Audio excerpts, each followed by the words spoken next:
नमस्कार, स्वागत है आपका भू अध्यादेश अधिनियम अभियान के चैनल यानी कि भू टीवी पर। डोर टू डोर भू कानून का मचा है शोर, उत्तराखंड में चहुर। जहां एक और हिमाचल ने 1972 में भू कानून लगा दिया था, वहीं आज 22 साल हो गए हैं उत्तराखंड में भू कानून नहीं लगा है।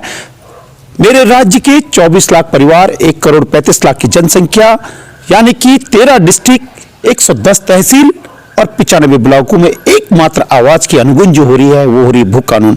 मेरे साथ कई मात्र शक्तियां बैठी हुई हैं और हम अभी आ रखे हैं यहाँ पे। जगह का नाम क्या है? लक्ष्मीपुर ठाकुरपुर है ना, ठाकुरपुर।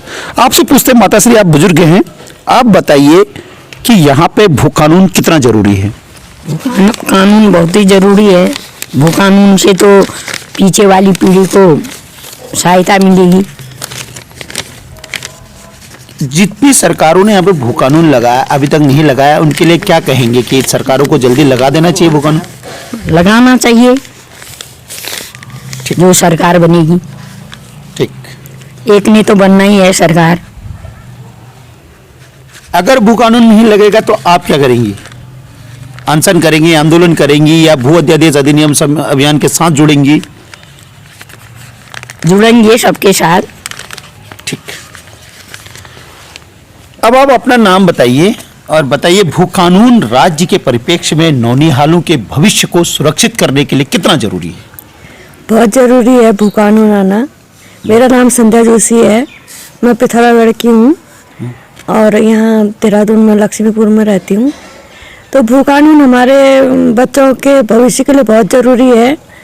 हमने अपनी ज़मीन को बचाना है और सुरक्षित करना है, हमारे बच्चों का भविष्य सुरक्षित होगा इससे, और सभी को इसमें इसके साथ जुड़ना चाहिए और हम भी जुड़ेंगे। अच्छा, आज की डेट में भू कानून नहीं तो वोट नहीं। जो भू कानून की बात करेगा वो उत्तराखंड में राज करेगा, जो भू कानून की बात करेगा उसको मेरा वोट पड़ेगा, ऐसा भी भू अध्यादेश अधिनियम अभियान कैंपेनिंग कर रहा है। क्या आपके पास जो भी प्रत्याशी आएगा, क्या आप उससे पूछेंगे कि पहला हमारा भू कानून, तब हम आपको वोट करेंगे? जरूर पूछेंगे, हम कहेंगे कि हमको कानून चाहिए और तब हम आपको वोट देंगे। जो हमको कानून ला के देगा और हमारा सैंक्शन करेगा कानून को, हम उसको वोट देंगे, और नहीं तो वोट नहीं देंगे। धन्यवाद। आप अपना नाम बताइए भू टीवी को और बताइए कि भू कानून आपके नौनिहालों के भविष्य के लिए कितना जरूरी है, क्योंकि बाहरी लोग यहाँ पे आके अनियंत्रित जमीनें खरीद रहे हैं, उसको रोकने का हमारे पास कोई कानून नहीं है। जिन सरकारों को आप चुनती हैं उन सरकारों की क्रेडिबिलिटी को कितना फिक्स करवाएंगे? मेरा नाम मीना सामंत है, मैं थल पिथौरागढ़ से हूँ और ये भू कानून पहले ही आ जाना चाहिए, जो कि बाहरी लोग इतने पहले से अपना पूरी ज़मीन हड़प ली उन लोगों ने और भूमाफिया बसा दिए पूरे सरकारों ने। सरकार को पहले ही करनी चाहिए थी ये पहल, अब हम लोग कर रहे हैं। हमें सभी को मिलके ये काम करना है। और उत्तराखंड की मात्र शक्ति आपको देखेगी इस चैनल के माध्यम से, सारी मात्र शक्तियों से क्या कहेंगे आप? क्या उनको कमिट करेंगे कि मैं सामंत आज के बाद भू कानून के लिए, जब तक आप भू कानून नहीं लगेगा तब तक हम अपने कदम को पीछे नहीं खींचेंगे? हम भी लड़ेंगे, सारे उत्तराखंड के लोग इसमें भाग लेना चाहिए और सभी को मिलजुल के काम करना है और भू कानून को लाना है, नहीं तो सरकार को वोट नहीं देंगे। धन्यवाद। हाँ। अब आप बताइए, अपना नाम भी बताइए और ये बताइए कि उत्तराखंड के परिप्रेक्ष्य में, क्योंकि आने वाले भविष्य में हमें ऐसा लगता है कि 2026 के बाद ये उत्तराखंड और उत्तराखंडियत खत्म होने जा रही है। वर्तमान कांग्रेस, बीजेपी और जितनी भी पार्टियां हैं वो आपके घरों में डोर टू डोर आपको वोट मांगने के लिए आ रहे हैं। वही भू टीवी ने भी कैंपेनिंग चला रखा है, डोर टू डोर भू कानून का मचा है शोर, उत्तराखंड में चहुर। कितना जरूरी है? मेरा नाम मुन्नी खरकवाल है, मैं थल पिथौरागढ़ से हूँ। भू कानून का होना बहुत ज़रूरी है, क्योंकि आने वाले भविष्य के लिए बचाव है। भू कानून जो भविष्य बच्चे आएंगे आगे, उसका बचाव हो जाएगा। ये पूरी ज़मीन वमीन सब इधर उधर के लोग बस रहे हैं यहाँ आके, इसमें हम लोगों ने सहयोग करना चाहिए, उसके साथ रखना चाहिए। जो आगे कदम उठा रखा जिन लोगों ने इसका, उसके सहयोग करना चाहिए हमको। हमारे साथ जोशी जी हैं। जोशी जी, आप ये बताइए कि भू कानून राज्य के परिप्रेक्ष्य में कितना जरूरी है, जबकि आपके बगल में सेम संस्कृति का हिमाचल ने 1972 में ही वहाँ पे भू कानून लगा के, स्टेट लॉ होता है भू कानून, उसको लगा के पूरी हिमाचलियत को प्रिजर्व किया है। हाँ जी, मैं एक्स मैन और नक्सलदार प्रकाश जोशी पिथौरागढ़ का रहने वाला हूँ। अभी देहरादून में आके सेटल हूँ और मैं ये भू कानून को बहुत ही ज़रूरी समझता हूँ।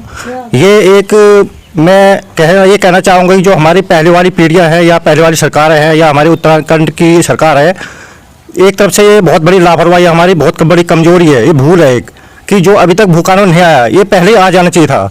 इसमें हमको बहुत घाटा हो रहा है, बहुत नुकसान हो रहा है, बहुत जो है हमको आगे बहुत नुकसान होगा इसका। अगर ये नहीं हुआ, भू कानून नहीं आया, तो हमें पता नहीं क्या क्या परेशानियां झेलनी पड़ेंगी आगे। तो अगर परेशानियां झेलनी पड़ेगी तो क्या इस बार आप मत का सही प्रयोग करेंगे? जो भू कानून की बात करेगा, जिसके मैनिफेस्टो में भू कानून होगा, क्या उसको आप मत देंगे और मत दिलवाने के लिए कहेंगे? बिल्कुल 100% हम जो भू कानून के पक्ष में रहेगी जो सरकार, हम उसी को वोट देना चाहेंगे। बाकी सरकार को हम जो भू कानून के बारे में भू कानून नहीं लाना चाहता, उसको हम सहयोग नहीं करना चाहेंगे। धन्यवाद सर। आप अपना नाम बताइए और भू कानून कितना जरूरी है उत्तराखंड के परिप्रेक्ष्य में? आप किसी में भी अगर सर्विस करके आए हैं तो कहीं ना कहीं एक कानून रोकता है, हिमाचल ने ऐसा किया, आप क्या कहेंगे?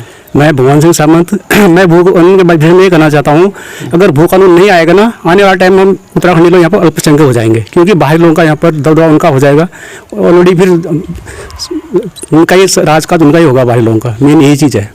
जब भू अध्यादेश अधिनियम अभियान यानी कि हमने या भू टीवी ने जो 2016 से इस काम को चलाया है और आज पूरा उत्तराखंड में 24 लाख परिवार, 1 करोड़ 35 लाख जनता इस बात को समझ गई है, जो प्रचंड विवेक से हमने इस बात को उठाया है।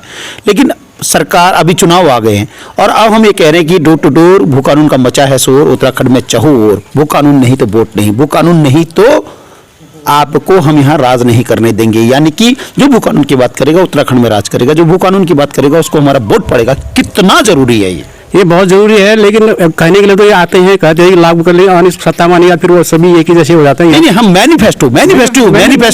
मैनिफेस्टो एक प्रकार से आईना होता है, जिसके मैनिफेस्टो में भू कानून होगा, क्या उसी को वोट करेंगे? जरूर उसी को देंगे। आप अपना नाम बताइए, ये बताइए उत्तराखंड के परिप्रेक्ष्य में भू कानून कितना जरूरी है? मीरा देवपा, मेरा नाम मीरा देवपा। हाँ, जरूरी है, क्यों नहीं है? नहीं, कितना जरूरी है? अब आज के डेट में कई राजनीतिक पार्टियां आपके पास वोट मांगने आ रही, क्या उनके मैनिफेस्टो को देख के आप वोट करेंगे कि जिसके मैनिफेस्टो में भू कानून होगा उसको वोट करेंगे? जिसके उसमें होगा भू कानून, उसी को करेंगे। धन्यवाद। अब मेरे साथ हैं यहाँ पे खरकवाल जी, जिनका ये घर है, बड़ा शानदार घर है। आप आर्मी से रिटायर हुए हैं और आर्मी से रिटायर होने के बाद आपने बहुत बढ़िया यहाँ पे किया है। खरकवाल जी, थोड़ा सा इधर को आ जाइए, सूर्य आपके जी उसमें ना आए, पीछे से बैकग्राउंड भी आ जाए। अब एक बात बताइए, आपके साथ हमारा आधा 1 घंटा वार्तालाप हुआ, आप पहले भी समझते थे और आज भी समझ रहे हैं, डबल आप सर्विस कर रहे हैं, तो ये बताइए उत्तराखंड के परिप्रेक्ष्य में कितना जरूरी है भू कानून? आप अंतरात्मा से पूछिए, क्योंकि आपको लाखों लोग देखेंगे। ये भू कानून तो 2000 में आ जाना चाहिए वैसे, जब ये फर्स्ट बीजेपी सरकार बनी थी उसी समय आ जाना चाहिए था। ये तो बाहरी लोगों ने इधर देहरादून में पूरा ही कब्जा कर दिया। अभी सब लोग देहरादून में जमीन बची नहीं है सब खरीदने के लिए, जो जैसे हम लोग खरीद भी नहीं पाएंगे अभी जमीन।